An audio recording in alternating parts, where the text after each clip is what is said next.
तो दोस्तों, आपको अगर है इलेक्ट्रॉनिक्स और रिपेयरिंग से प्यार तो जुड़ जाइए हमारे इस छोटी सी फैमिली के साथ सब्सक्राइब बटन और बेल आइकॉन दबा के।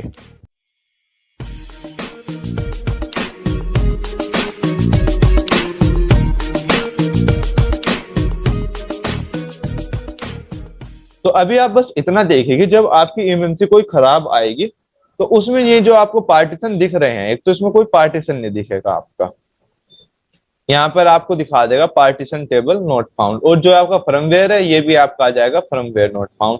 तो वहां से आपको पता चल जाएगा कि भाई ये जो ईएमएमसी चिप है हमारी, इसमें जो है आपका कोई भी फर्मवेयर नहीं डला हुआ है।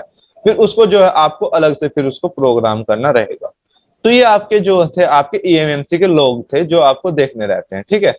पहले नंबर पे आपकी सीआईडी सही होनी चाहिए, सीएसडी सही होनी चाहिए, और जो इसका जो ये आपकी कैपेसिटी है बूट 1 बूट 2 आरपीएम भी, और आपकी जो यूजर डेटा है ये आपकी सही होनी चाहिए। सेकंड नंबर पे जो है इसका जो पार्टीशन कॉन्फ़िगरेशन है ये आपका सही होना चाहिए कि अगर आपका मीडियाटेक लगा हो तो मीडियाटेक के अकॉर्डिंग होना चाहिए, एसपीडी लगा हो तो एसपीडी के जो है अकॉर्डिंग होना चाहिए, और सैमसंग लगा हो तो सैमसंग के अकॉर्डिंग होना चाहिए, ठीक है। इसके बाद जो है आपके जो ये पार्टीशन है, पार्टीशन ईएमएमसी को शो करने चाहिए। अगर यहाँ से कोई वो शो ना करे आपके पार्टीशन, तो आपको ये समझ में आना चाहिए कि भाई इसमें जो है कोई भी जो है फर्मवेयर नहीं डला हुआ है। एक चीज और भी अच्छा है यहाँ पर, ये जो आपके पार्टीशन है ना, जो यूएफआई बॉक्स होगा, बहुत बार उसमें सबसे ज्यादा दिक्कत आती है कि इजी जेट है उसको एक ही बार में सबको रीड कर लेता है, लेकिन यूएफआई में थोड़ी सी दिक्कत आती है कि बहुत सी बार आपके जो ईएमएमसी चिप है उसमें पार्टीशन होंगे आपके, लेकिन वो दिखाएगा नहीं आपको। ये बहुत ज्यादा एरर आता है यूएफआई बॉक्स में। हाँ जी सर जी, जब उसको आइडेंटिफाई करते रहो तब दिखाएगा काफी देर बाद। हाँ, बाकी कभी शो ही नहीं करती। तो इसलिए जब आप यूएफआई में आप आइडेंटिफाई करते हैं ना, तो उसमें आपको ऐसा नहीं कि एकदम से आपने देखा भाई इसमें पार्टीशन नहीं दिखा रहा तो इसको फॉर्मेट कर दिया जाए, ऐसा नहीं होता। उसको एक दो बार आइडेंटिफाई करो तो वो आ जाते हैं आपके, ठीक है। सर ये जो हम अभी आप बता रहे हैं ये तो इजी जे टेक के बारे में बता रहे हैं ना? अभी इसी जेटेक के बारे में बता रहा हूँ, फिर आपको यूएफआई के बारे में बताऊंगा। अच्छा अच्छा। ठीक है, अभी इजी जेटेक चल रहा है हमारा। तो यहाँ तक का मैंने आपको प्रॉब्लम बता दिया कि भाई यहाँ तक इसमें ये प्रॉब्लम आ सकती है। अब देखिए, जब आपकी ईएमएमसी जैसे अगर आप देखोगे तो इसमें कोई दिक्कत नहीं है, ये सही है। इसका पार्टीशन कॉन्फ़िगरेशन भी और इसके पार्टीशन भी और फर्मवेयर भी, ये तो सही है आपके। अब हमें क्या करना रहेगा कि भाई जो आपकी जब भी आप किसी ईएमएमसी पर काम करो, सबसे पहले जो है आपको उसका डंप बनाना रहेगा।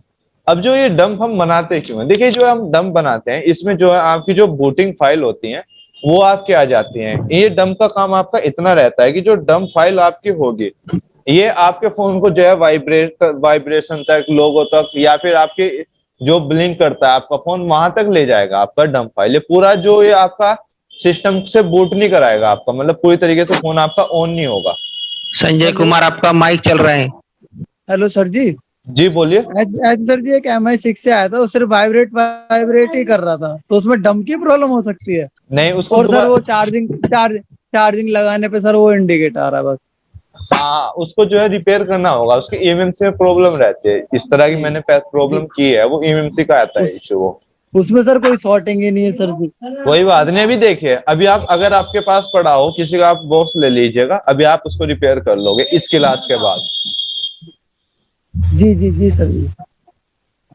अभी आप यहाँ पर देखिएगा, जब आपके पास कोई ईएमएमसी चिप आए ना, अगर आपकी वो डेड कंडीशन में है, देखिए ध्यान से सुनिएगा क्योंकि ये चीज फिर जो है आपको बार बार सुनने को नहीं मिलेगी और बहुत ज्यादा कंफ्यूजन होगा इसमें। इस बात को जो है ध्यान से सुनिएगा, नहीं तो जो है आगे आप इसमें कंफ्यूज रहेंगे। अगर देखिए आपके पास जो है ना डेड फोन आए, अगर वो सॉफ्टवेयर से डेड हुआ फोन है तो उसका तो जो है आपको डंप लेने की कोई जरूरत नहीं है, ठीक है। अगर वो डेड हो रखा है आपके पावर आईसी वगैरह वगैरह की वजह से, तो वहां पर जो है उसका, और वो पावर आईसी को डाल के ऑन हो गया तो उसका आप डंप ले सकते हैं, वहां पे आप उसका वो डंप वर्किंग का होगा। लेकिन अगर आपका फोन है सॉफ्टवेयर की वजह से डेड कंडीशन में है तो उसका डंप को मत लीजिए आप, क्योंकि उस डंप को आप उस पर डाल के जो है दोबारा से राइट करोगे तो वो फिर से आपके फर्मवेयर को खराब कर देगा और आपका फोन फिर से बूट नहीं होगा। तो अगर डेड फोन रहेगा सॉफ्टवेयर के जो इश्यू से जो डेड है, उसका डंप आपको बिल्कुल भी नहीं लेना है। उसका आपको लेना होगा ओनली सिक्योरिटी, उसका आपको लेना होगा, डंप नहीं उसका बिल्कुल भी लेना।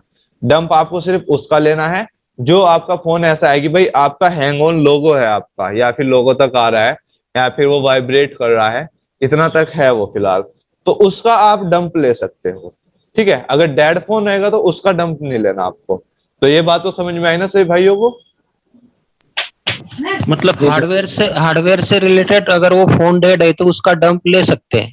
हार्डवेयर से अगर उस रिपेयर करके फोन ऑन हो जाता है आपका, और फिर जो है हाँ। वो लोगो वगैरह पे रुक रहा है या फिर वाइब्रेट वगैरह कर रहा है, लोगो तक आ रहा है, तो फिर आप उसका डंप ले सकते हो। अगर वो सॉफ्टवेयर की वजह से डेड है तो फिर उसका डंप मत लीजिए, वो आपके किसी काम नहीं आएगा। और साथ ठीक में है। जो आप फर्मवेयर दूसरा राइट करोगे उसको भी खराब कर देगा वो, क्योंकि इसमें जो कॉन्फ़िगरेशन रहता है वो अलग अलग मिसमैच हो जाता है फिर वहां पर वो। जी सर। जी सर। चलिए, बंद करो। अब देखिए कि जैसे ईएमएमसी चिप है आपकी, तो ये तो आपकी सही है। अब इसका हम डंप लेते हैं कि इसका डंप लिए किस तरीके से जाएगा। यहाँ पर एक हम फोल्डर बना लेते हैं।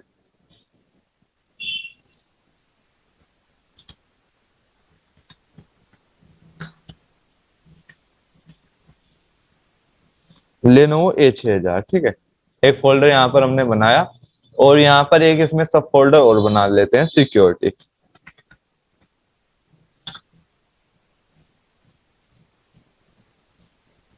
तो अभी हम देखते हैं भाई इसका हम डंप लेंगे कैसे। देखिए, अब यहाँ पर एक चीज मैं आपको और बताना चाहूंगा। जैसे ईएमएमसी चिप है आपकी, ये है आपकी 4 GB की, तो अगर 4 GB की आपकी ये ईएमएमसी है तो इसका आप 128 MB तक का डंप ले सकते हैं, वो इतना आपका सफिशियंट रहेगा। ठीक है, 8 GB है तो भी आप 128 तक ले सकते हैं, 16 GB है तो आप इसको 256 MB तक ले सकते हैं, 32 GB है तो भी आप 256 तक ले सकते हैं। उससे ऊपर आपका लगे 64 आ जाती है तो आप इसको 512 MB और जो है 1 GB तक ले सकते हैं। 128 आपका आ जाता है तो आप लगभग इसको 2 GB तक इसका डंप ले सकते हैं। ठीक है, तो अभी जो है हमारी 4 GB की जो है ईएमएमसी चिप है, तो अगर हम इसका 128 MB का भी डंप लेंगे तो वो सफिशियंट रहेगा हमारा। ठीक है, अभी देखिए कि डंप आपका लिया किस तरीके से जाता है। सबसे पहले यहाँ पर आपको दिख रहा होगा, यहाँ पर लिखा आ रहा है रोम टू एक्सेस। ठीक है, यहाँ पर आप क्लिक कीजिए। सबसे पहले आप लीजिए जो आपका बूट पार्टीशन 1 है, इसका जो है आप डंप लीजिए, जो आपका रोम 2 है, यहाँ पर आप क्लिक कीजिए। ठीक है, और यहाँ से जो है इसको आप रीड कर लीजिए। यहाँ पर आ रहा है ना लिखा हुआ रीड ईएमएमसी, इस पर आप क्लिक कीजिए। अब यहाँ से आपसे पूछेगा कि भाई इसको जो है आप कहाँ पर सेव करना चाहते हो। अब यहाँ पर जो है इसको आप डेस्कटॉप पे इसको लोकेशन बता दीजिए जो अभी हमने फोल्डर बनाया हुआ था। यहाँ पर इसको हम सेव कर लेते हैं। तो देखिए जो हमारा बूट 1 था उसका जो है हमने डंप ले लिया है। अब हमें लेना है हमारा बूट 2 का। एक चीज इसमें और भी है, देखिए जैसे ये थोड़ा आपको आगे पता चलेगा कि ये चिपसेट है क्वालकॉम का, तो अगर इसमें हम बूट ये रोम 2 रोम 3 ना भी लेना तो काम आपको चल जाएगा, क्योंकि जो इसकी मेन बूटिंग फाइल होती है जिससे बूट होता है, ये होता है आपका यूजर एरिया से बूट, और जो मीडियाटेक रहेगा वो आपका रोम 2 यानी बूट पार्टीशन 1 है, वहां से होता है वो बूट। तो अगर इसमें आपको बूट ये रोम 2 रोम 3 ना मिले तो चलेगा, लेकिन अभी हम इसको ले लेते हैं। यहाँ भी जो रोम 3 है इसको जो है हम सेलेक्ट करेंगे और इसको भी जो हम रीड कर लेंगे। ठीक है, और यहीं पर जो है इसको हम सेव कर लेते हैं। सेव हो गया है यहाँ पर ये।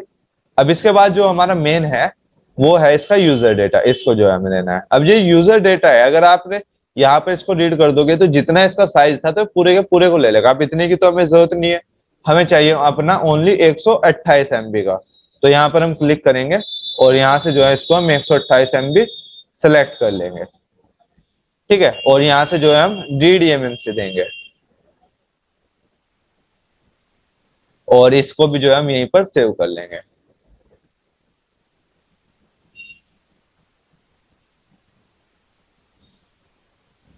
तो अभी हमारा डंप का काम हुआ, यानी कि भाई अब जो है हम इस पे कुछ भी ऑपरेशन कर सकते हैं, लेकिन अभी इसमें एक चीज आपकी और रह जाती है। अभी तो हमने डंप लिया, अब आपको लेना रहेगा सिक्योरिटी। दो काम आपको, कोई भी ईएमएमसी पर आप काम करो तो ये दो काम आपको सबसे पहले करने हैं। पहले तो आपका डंप का और दूसरा जो है आपका सिक्योरिटी का। इसके बाद आप उस पर कुछ भी करो, फिर आपकी मर्जी। पहले 2 काम तो आपको करने ही करने हैं। इसका सिक्योरिटी लेने के लिए आपको क्या करना पड़ेगा, यहाँ पर जाइए आप रीड बाय वेंडर, ठीक है। अब यहाँ पे जो आपको वेंडर दिख रहा है ये क्वालकॉम का चिपसेट है, तो यहाँ पे क्वालकॉम हम सेलेक्ट करेंगे और यहाँ पर आप क्लिक करोगे फाइंड पार्टीशन टेबल और यहाँ पर आप क्लिक करोगे from device. Sir ji step दोबारा करना है, एक बार दोबारा कर देता हूँ। देखिए जैसे मैंने अभी आपको बताया कि भाई जो आपका फोन सॉफ्टवेयर की वजह से डेड हुआ होगा तो उसका डंप मत लेना, उसका जो है आप लेना ओनली सिक्योरिटी बैकअप। लेकिन जो फोन आपका ऑन है, हैंग ऑन लोगो है, वाइब्रेशन तक आ रहा है, तो उसका आप डंप ले लीजिए। जैसे अभी हमने इसका डंप ले लिया यहाँ पे। डंप तो सर समझ आ गया।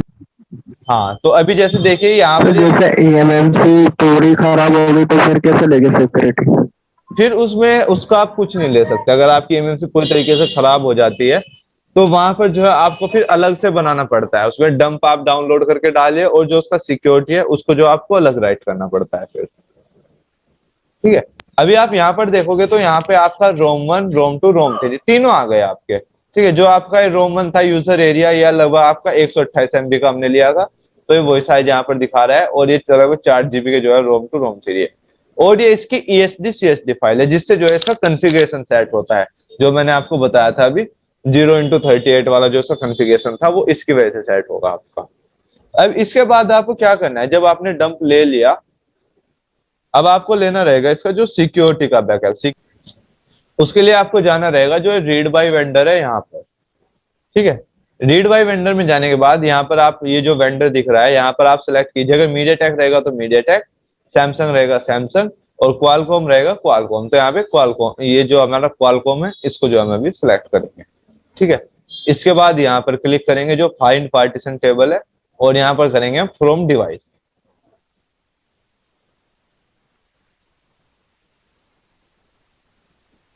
तो ये इसके जितने पार्टीशन है वो यहाँ पर आपके शो हो जाएंगे।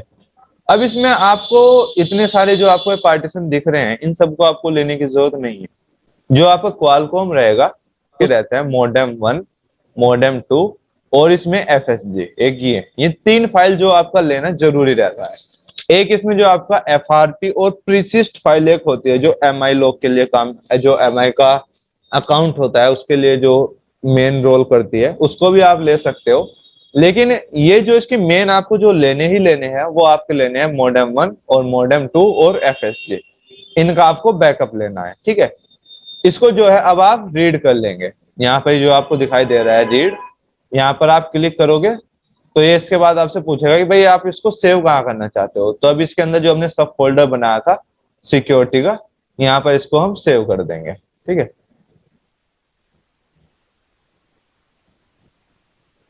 तो यहाँ पर जो है रीड हो जाएंगे। तो देखिए आपका जो है मॉडेम 1, मॉडेम 2, FSG जो है आपका रीड हो गया। अब ये जो है आपके यहाँ पर भी आ गए होंगे सिक्योरिटी में। तो देखिए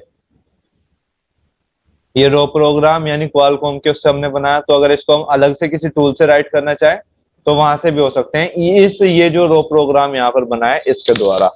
अगर हम बॉक्स से करना चाहें तो बॉक्स से भी हो जाएंगे। तो यहाँ पे देखिए आपका FSG और ये आपका मॉडेम 1 और मॉडेम 2 ये आ गए आपके, ठीक है।